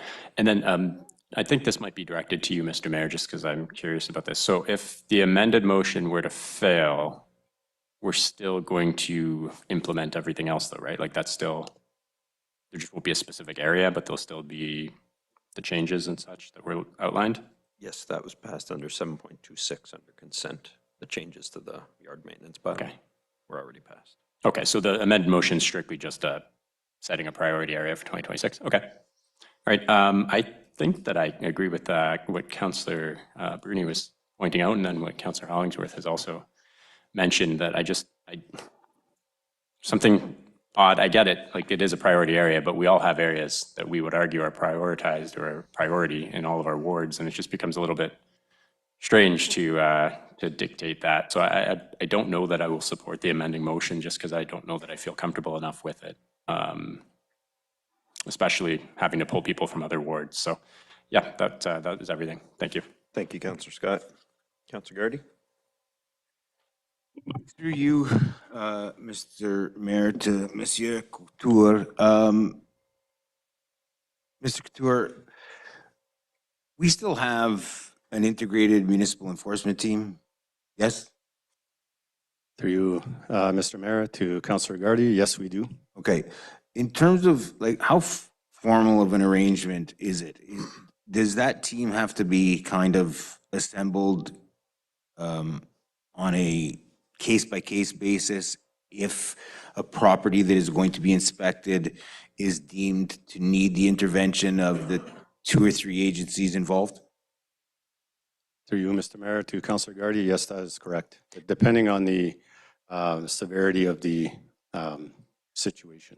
Through you, Mr. Mayor, to Mr. Couture, our integrated municipal enforcement team includes fire services, police, and your department, yes? Yes.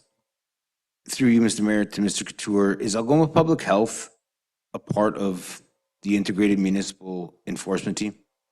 Through you, Mr. Mayor, to Councillor Gardy, they are, as the MHA is as part of this as well. Okay. So who deems whether that team needs to be actioned to check out a property? Through you, Mr. Mayor, to Councillor Gardy, our officers do. So they come back, through you, Mr. Mayor, they'll come back to you and say, there's a lot of stuff going on here. There might be an infestation. There might be some criminal activity. There might be some health concerns.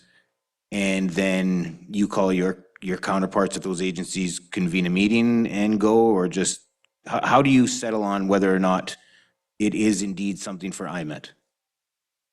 Through you, Mr. Mayor, to Councillor Gardy, our officers know who they need to deploy or need to gain assistance from. So they will contact the police officers, and if it's unhoused personnel or people, they'll contact CMHA, the Red Cross. So our officers have a list of who they need to contact. Okay, so it's not necessarily, so you essentially enlist the assistance of the appropriate agency to address the need at a specific property? Yes? Correct. Okay. Through you, Mr. Mayor, to Mr. Couture, or to our Chief Thibault, if I could. It's a difficult question. It's a difficult question to answer. I appreciate that, but I'm just trying to get some context here. How, say in a month, in the spring or summer, would the IMET team or members thereof have to visit a particular property? Is it like a one-off every couple months, or would you say it's something more frequent than that from your own perspectives, from your agencies? Through you, Mr. Mayor, to Councillor Gardy, I would say at least in the summer months, depending on the severity of our complaints from encampments to vacant buildings, unhoused people, I would say once a week, if not more. And to a certain degree, based upon your involvement, Chief, in your service, you would concur of what you know about the program? Through you, Mr. Mayor, yes. I would say that we are getting more involved more frequently now with our FPOs who receive the call from the bylaw officers and then attend these scenes when necessary. Thank you. Through you, Mr. Mayor, to Mr. Couture. Mr. Couture, when the members of the IMET team or agencies of the IMET team are involved in conjunction with your team, do you find that property owners or those who reside in properties are more apt to comply more quickly, or not necessarily? Through you, Mr. Mayor, to Councillor Gardy, depending on the situation, I think some, when you're into, safety concerns, you're dealing with different people, they would. I would agree to that comment. Through you, Mr. Mayor, to Mr. Couture, in your experience in the department, over the course of the last several years, would you be able to state whether or not the problem in terms of like yards that are, never mind the long grass, that are like really dirty yards, quote unquote, has increased over the course of the last few years compared to the few years before that, or is that not correct? Through you, Mr. Mayor, to Councillor Gardy, I would agree to that, but the complaints are totally different than 10 years ago. Could you explain through you, Mr. Mayor, to Mr. Couture, how those complaints differ, or reinforce or reiterate how those complaints are different this past few years? Through you, Mr. Mayor, to Councillor Gardy, I think it's the home ownership. Okay. So could you It's on that a bit? So 10 years ago, you would get a yard complaint. It was the homeowner that owned the house, lived there. We were getting, the statistics show that we're getting a lot more complaints from members that are squatting in vacant buildings, buildings that are unkept, and the owner is not, the occupant is not the owner. Right. So I think the bylaw, like to echo some of the words of my colleagues, Mr. Bruni and a few others, the bylaw officers in the building department do a really good job when they're invoked, and we ask for their assistance. I think the reasons we're faced with the challenges that we're faced with is, mental health challenges, addiction challenges, coupled with the fact that a lot of people don't live here that own a lot of property and don't really care. And I'm glad to hear that the IMET team is being used very regularly. Based upon what I've heard from Mr. Couture today, Mr. Mayor, it just gives me more reason to believe that the priority is the community and not the downtown. I appreciate, considering, it's an attractive part of our community that we want to improve as much as we can, that it may very well could be a priority, or maybe should be a priority, but I'm not going to be supporting the amendment. Sorry and thanks. Ready? Councillor Spina. Thank you, Mr. Mayor. Mr. Couture, welcome. Thank you. First, I just want to congratulate you on your new position. I know you've been doing quite a bit of work over the last several months in regards to this position. I appreciate all of that. And before any questions, I have to say I've always found Mr. Couture to be very thoughtful, very responsive, and very professional in all of his dealings with council and with the public. So I think we've got a great person in this role, considering we had the expertise of Mr. Posbon for so long, and we had the luxury of having him on staff for quite a while, and the luxury of knowing that we had someone steady at the helm, and now we have someone who just is steady. So thank you for being here, and thank you for taking that position.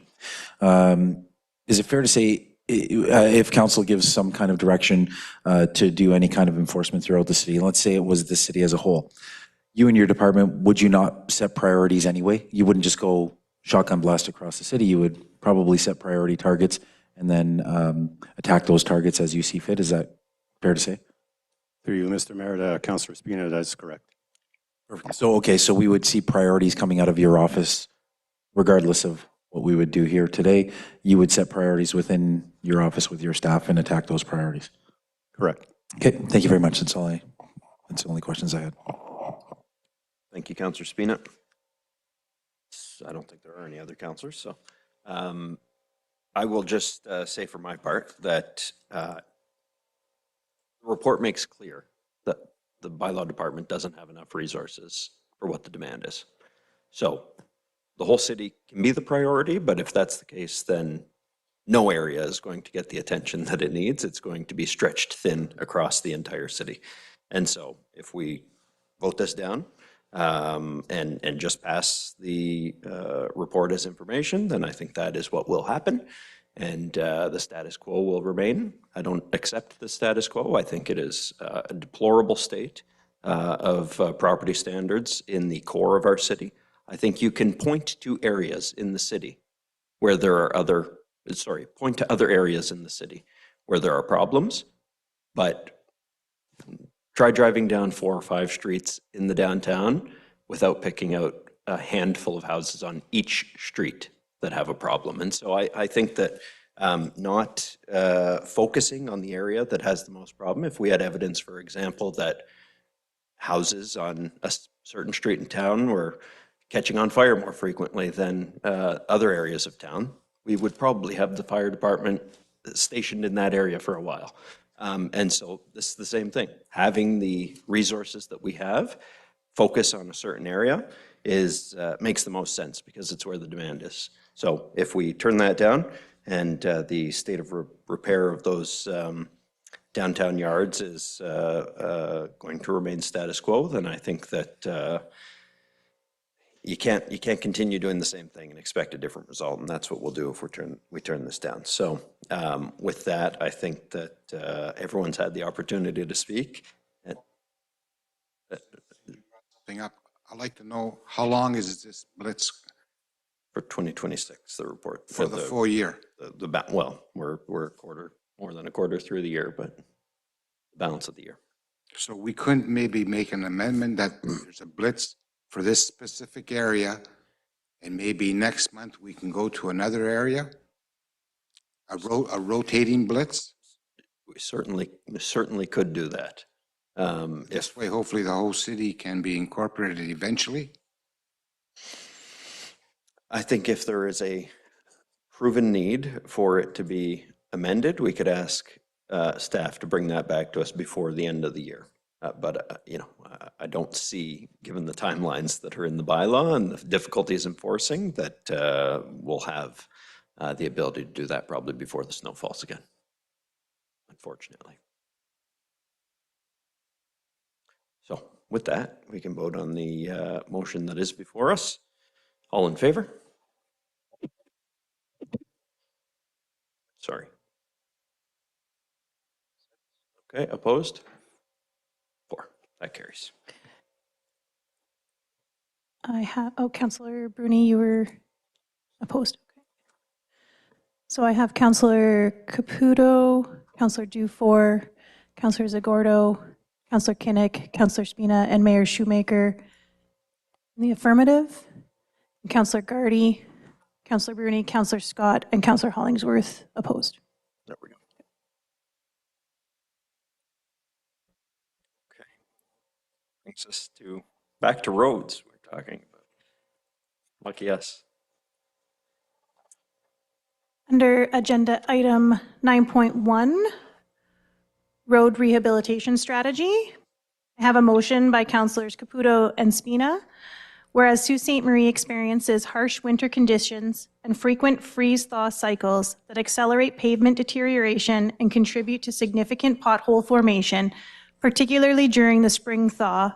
And whereas potholes and deteriorating road conditions create safety risks for drivers, cyclists, transit users, and pedestrians, and can increase municipal costs through reactive repairs and potential claims. And whereas proactive, data-informed road rehabilitation and preventative maintenance can extend pavement life, reduce the frequency and severity of potholes, and improve service levels for residents. And whereas clear, accessible, and trackable pothole reporting improves public confidence and helps staff prioritize repairs efficiently. Therefore, be it resolved that Council directs staff to develop a 5-year road rehabilitation strategy for Council's consideration and approval prior to the 2027 budget deliberations, including a clear prioritization approach for arterial, collector, and local roads, a balance of treatments including preventative maintenance, resurfacing, and full reconstruction aligned to road condition and life cycle cost, a proposed multi-year capital and operating funding plan with options including impacts on level of service, a recommended set of key performance indicators, and a proposed annual public reporting format to track progress.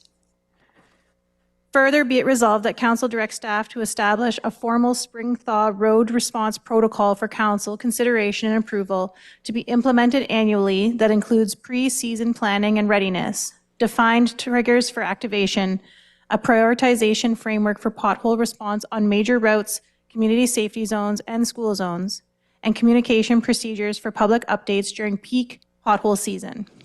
And further, be it resolved that Council directs staff to report on options to modernize the city's pothole reporting system to improve accessibility, transparency, and operational efficiency, including any anticipated costs, implementation options, and recommended steps prior to the 2027 budget deliberations, as well as online and mobile reporting options, confirmation and tracking, integration with internal work order systems where feasible, public-facing service level targets and/or response time standards by road classification where appropriate, and a communications plan to increase awareness of how and where to report potholes. Councilor Caputo. Thank you, Mr. Mayor.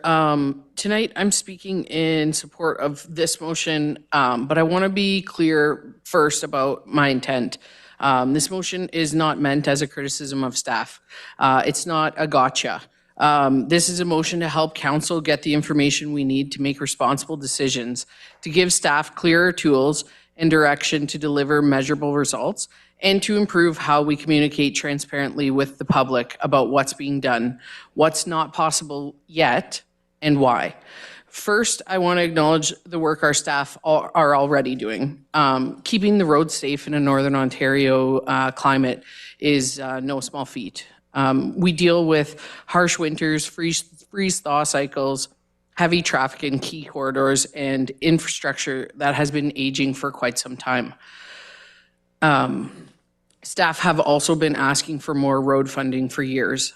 I hear that, and I respect it. And I also respect the balancing act that we as council face, trying to attract tourism, support growth, and bring new residents to Sault Ste. Marie while also maintaining these basic needs that make a city function. But that's exactly why I think we need this motion. If we want growth, we need infrastructure people can rely on. Roads are a safety issue, a quality of life issue, and a local economy issue. When residents and visitors hit potholes on our main arteries, when vehicles are damaged, when people feel like nothing is improving, it affects confidence in our city and in this council. I have often heard the phrase "only in the Soo," as I'm sure most of you have. It used to talk about road condition, and I understand the frustration behind it, but we need to stop pretending we're uniquely broken. It's about being honest that road deterioration is widespread and across the entire province of Ontario, not just in northern cities like ours, but the impacts here can be far more punishing. Even municipalities that don't experience winters as harsh as ours are dealing with it at scale. For example, I saw on the City of Toronto's website, they have indicated that to date, they have filled over 118,000 potholes this year.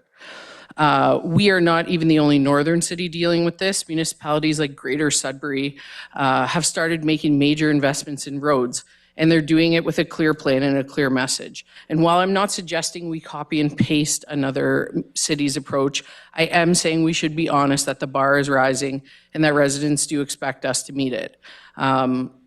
I also believe the next council deserves a full picture of where we are today and what it'll take to get roads to an acceptable standard and what tangible results we can deliver over a 5-year horizon. A plan that shows us where we are and what the priorities are.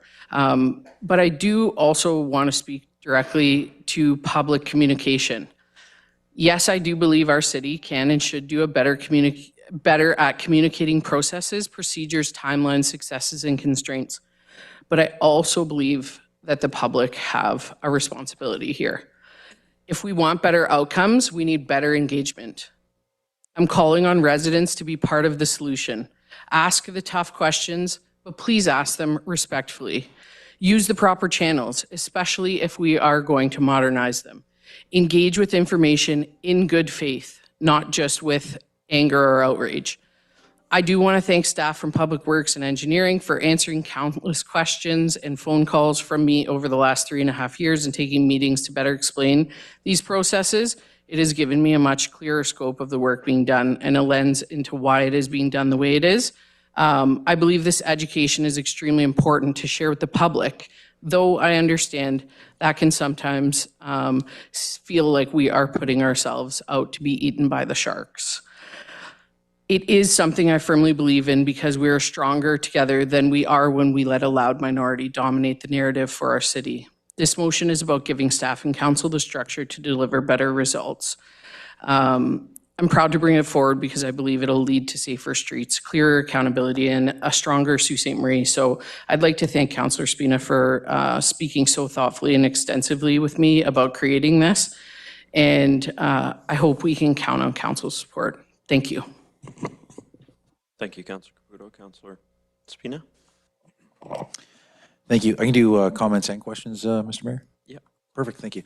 Thank you very much. So first I really want to give a shout out to the countless citizens who have called and offered, I'm not talking about people who called to complain. We're talking about a lot of people here who engaged with myself and I'm sure other councillors about thoughtful discussion on how we can improve the roads in Sault Ste. Marie and how we can improve our service. Mr. Stephen Lindsay of Dell Avenue, I really want to shout out to him. Great conversation, which led to a conversation with the staff here in Public Works, and Mr. Perry and I met with Maggie McCauley as well and had a great conversation about creating a task force, which also led into the motion that Councillor Caputo was making. So we figured rather than making two separate motions, we could combine this and let staff only do the work once instead of twice. So I'm happy that everyone worked so hard on this. And through you, Mr. Mayor, I would like to ask Ms. McCauley a couple of questions if she's available.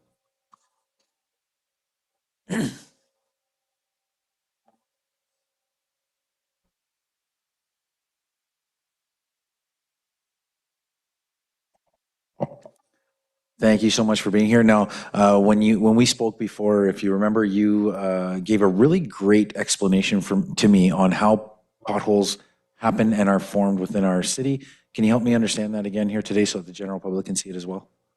Yeah, through you, Mr. Mayor, to Councillor Spina, I'm going to try to remember what I told you.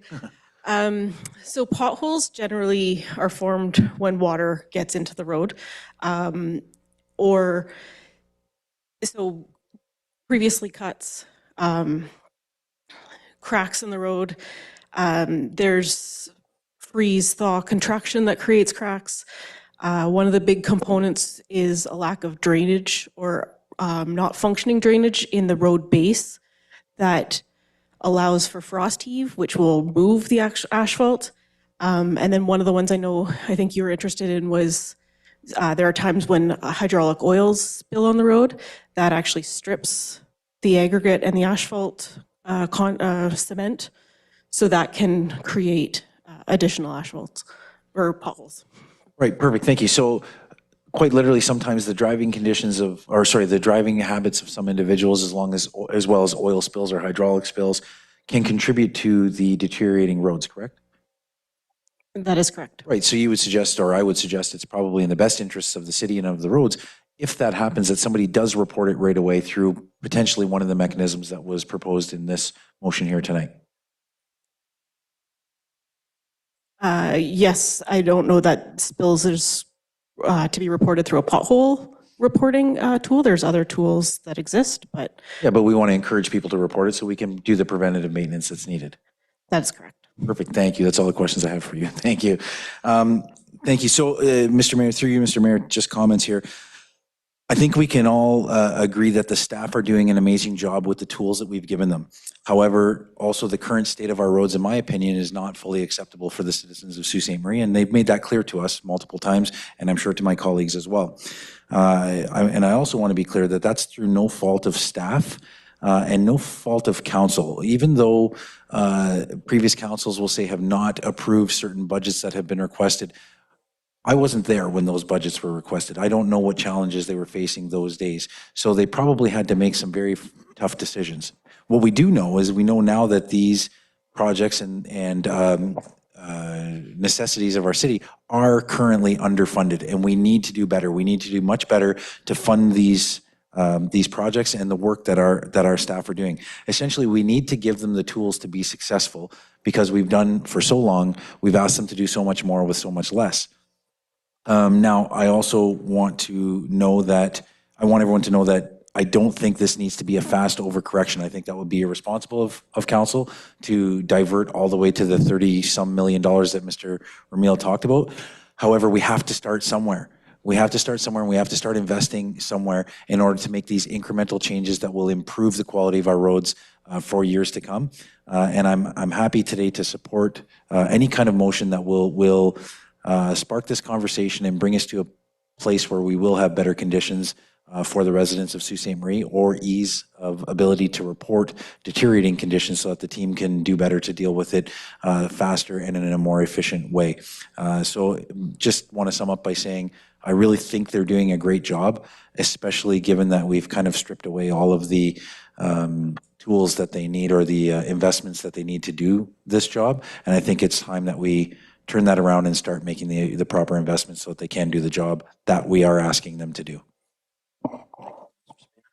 Councilor Hollingsworth? Thank you. Glad that Councillor Caputo brought this to our attention. I just want to basically emphasize that this is not new to this council. We have passed resolutions in the past asking at budget time that X dollars be put towards on the budget. I just want to make sure the community realizes that this is not the first time that all of us have been working and fighting for this. And I think that's important to be very clear.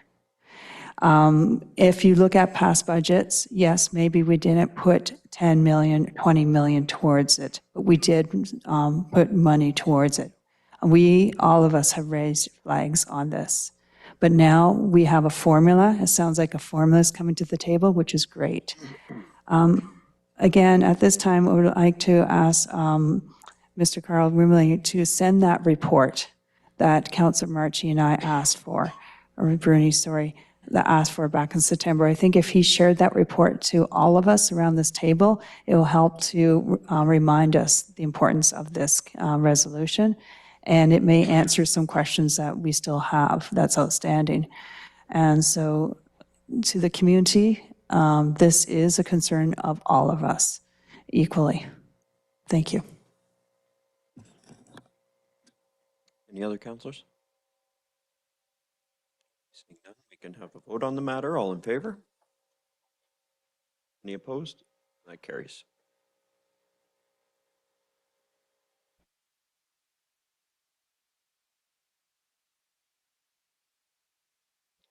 I have Councillor Kinnick in opposition. Yes. And the remainder of council in the affirmative.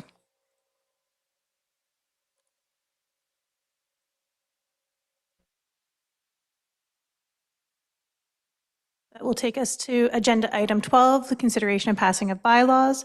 I have a motion by councilors Bruni and Caputo, resolve that all bylaws under item 12 of the agenda, under date May 4th, 2026, save and accept bylaws 2026-17, -18, -19, -64, 66, and 67 be approved.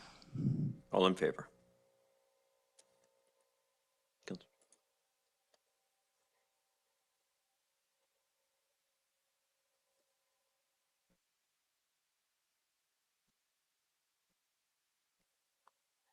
That will bring us to bylaw 2026-17.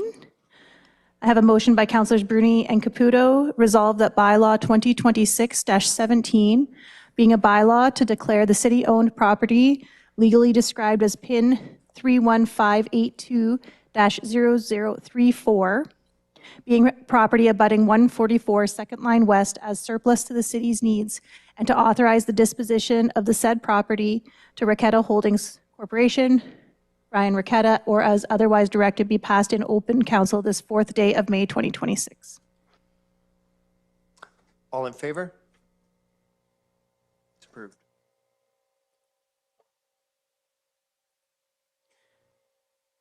It will bring us to 2026-18.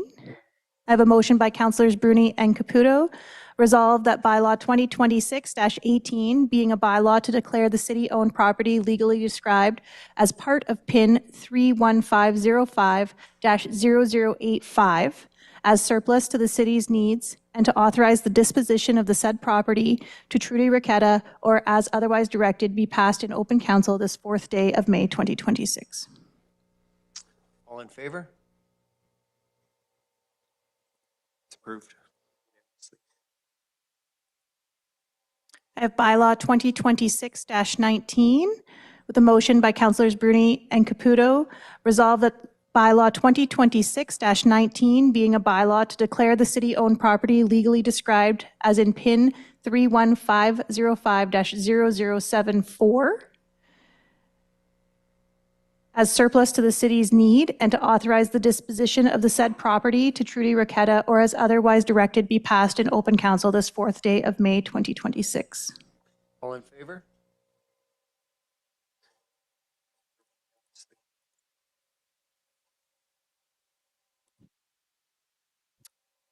That'll bring us to 2026-64.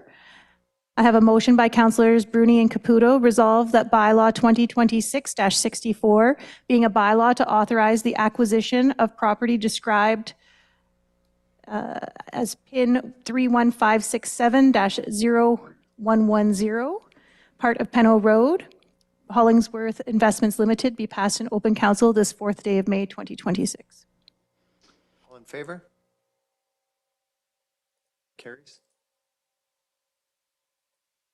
That will bring us to bylaw 2026-66. I have a motion by councilors Bruni and Caputo, resolve that bylaw 2026-66, being a bylaw to amend Schedule A to Street Assumption Bylaw 2026-5, be passed in open council this 4th day of May 2026. All in favor? Passes unanimously. An agenda item 12.1.12, bylaw 2026-67. I have a motion by councilors Bruni and Caputo, resolve that bylaw 2026-67, being a bylaw to deem not registered for purposes of subdivision control certain lots in the Laura Wesley No. 2 subdivision pursuant to section 50, subsection 4 of the Planning Act, be passed in open council this 4th day of May 2026. All in favor? Carries unanimously.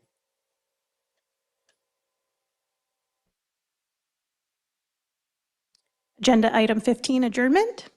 We have a motion by councilors Kinnick and Zagordo, resolved that this council now adjourn. All in favor? Have a good night.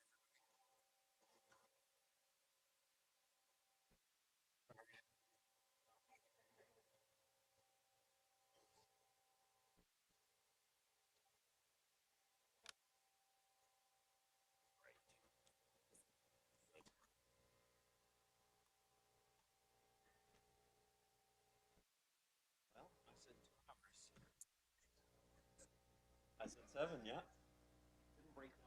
Site's on it.